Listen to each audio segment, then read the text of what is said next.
Meus queridos irmãos, a palavra de Deus. Aqueles e aquelas que se tornam apaixonados pela palavra de Deus. Aqueles que diariamente tomam um trecho da Bíblia e o meditam, o acolhem, são transformados, nossa vida se transforma, minha palavra jamais se torna infértil, diz a Deus. Nos Atos dos Apóstolos, capítulo 4, versículo 32, grave isso, abra sua Bíblia. Atos dos Apóstolos 4, 32, diz assim. A primeiro os cristãos viviam assim, e entre eles tudo era comum. Viviam assíduos na palavra, frequentavam a missa, a reunião dos apóstolos, e não havia entre eles nenhum necessitado. Os que possuíam bens, levavam para os apóstolos e era dado para aqueles que precisavam.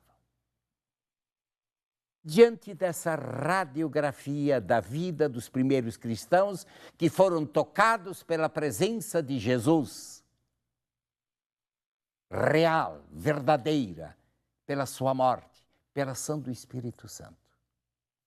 Que tipo de cristão, de cristã eu sou, nós somos?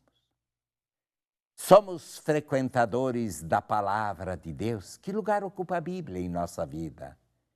Eu posso lhe dar um conselho? Comece todos os dias da sua vida escolher um trechinho da Bíblia. Há tantos livros que lhe façam isso. Pega a liturgia diária, escolha uma frase, tente amá-la, repeti-la, ponha sobre sua vida. Assíduas à palavra, frequentava os sacramentos. Nós não deixamos de comer, nós não deixamos de dormir, sem comida e sem sono, adormecemos e morreremos. Sem vinda íntima com o Senhor, nossa vida cristã se empobrece, se torna egoísta, são puramente preceitos, não nos transformam. Por isso, meditar, viver a oração, mas pouco adianta rezar muito se não tivermos uma vida de caridade com os irmãos. O carimbo da autenticidade de nossa vida cristã está em nossa fidelidade à vontade de Deus, que nos é dada pela palavra, pelos sacramentos, pelos preceitos, mas a fidelidade de compromisso com as necessidades dos que nos cercam em primeiro lugar. Quais são? E não havia entre eles nenhum necessitado. Tente parar um pouco, veja suas necessidades pessoais, além do dinheiro, da comida, do sono, dos seus sonhos, as suas necessidades interiores, o desejo interior, a sede interior, o vazio interior, a necessidade de uma graça. Pergunte para sua esposa, para o seu esposo, para o seu filho, querida, querido, meu filho, vocês estão contentes comigo? O que você precisa de mim? Quem sabe sua casa é cheia de móveis, cheia de bens, televisões do último tipo, futebol e horas, mas está faltando o diálogo, o abraço, a escuta do outro, a partilha da vida. Já se dorme junto, se vive junto, se diz que se é cristão, mas a necessidade do outro eu não atendo. Eu quero que o outro sempre atenda o que eu quero, mas eu não vou na direção da necessidade. Não se trata somente de divisão de bens materiais, não. Se trata de realizar o sonho do outro, preencher o vazio do outro, dizer que eu amo o outro, ouvir o outro, porque a grande crise do momento atual da humanidade, acredite-me, é a solidão, é a mais grave das enfermidades. Vivemos juntos, dormimos juntos, rezamos juntos, comemos juntos e estamos sós. E não havia entre eles necessitados. O que está faltando de tempero no seu casamento, na sua vida, na sua família, no seu lar? Cuidado, acordem, mas, ao mesmo tempo, você que tem uma casa, você que tem dinheiro, aliás, eu e você que estudamos, que temos fé, você sabia que no mundo que vivemos, dos 7 bilhões e de quase 200 milhões de pessoas no mundo, praticamente 3 bilhões vive com $2. Isso é R$ 4 por dia. 1 bilhão e 800 estão morrendo de fome. Essa semana eu lia que Moçambique, Angola, 70% das pessoas vivem com $1 por dia. Isto é R$ 2. E não havia entre eles necessitados. Você nunca aprendeu na vida a dividir um pouco do seu dinheiro, um pouco do seu tempo, um pouco do que você possui com aqueles que não têm nada? Você já foi ao encontro de alguém que está sofrendo? Já visitou um asilo? Quem sabe há muito tempo você não visita seu papai, sua mamãe e que precisa do seu afeto?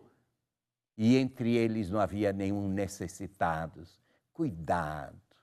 A maioria de nós temos pais, mães dentro de casa, filhos, e somos órfãos de pais vivos, porque falta o abraço, falta o carinho.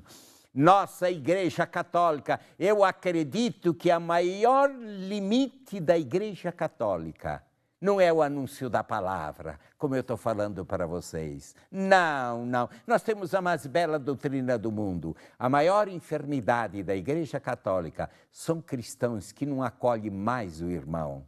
Vamos para a missa, vamos embora, vemos a pessoa na calçada, vemos centenas de pessoas precisando e não fazemos nada, não doamos nada. Eu e você que tivemos o privilégio de estudar, de fazer uma faculdade, cobramos tudo, não somos capazes de dar uma hora, uma vida, um dia de serviço aos mais necessitados da terra.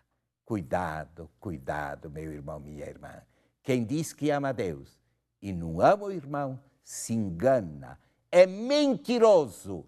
Recebemos de Deus esse preceito: quem amar a Deus, que ame a seu irmão. Portanto, pare um pouco, veja as suas necessidades. Hoje, vá ao encontro da necessidade da pessoa que dorme com você. Vá ao encontro do seu filho que há muito tempo precisa de um abraço. Vá ao encontro do seu colega de trabalho. Vá ao encontro de alguém que precisa de um carinho, de um oi, de um abraço, de um perdão e de uma ajuda material. Se presenteie, viva um pouco da vida cristã. Amar a Deus e amar o irmão. Não existe amor a Deus sem amor aos irmãos. E não existe o amor ao irmão sem amor a Deus. E entre eles tudo era comum. Pai, obrigado. Me desperte, me faça hoje eu fazer o bem, a dar aquilo que as pessoas que dormem comigo e que me cercam necessitam, nem que seja um sorriso, um abraço e uma ajuda material. E nos abençoe com o teu nome eterno de Pai, Filho e Espírito Santo. Amém.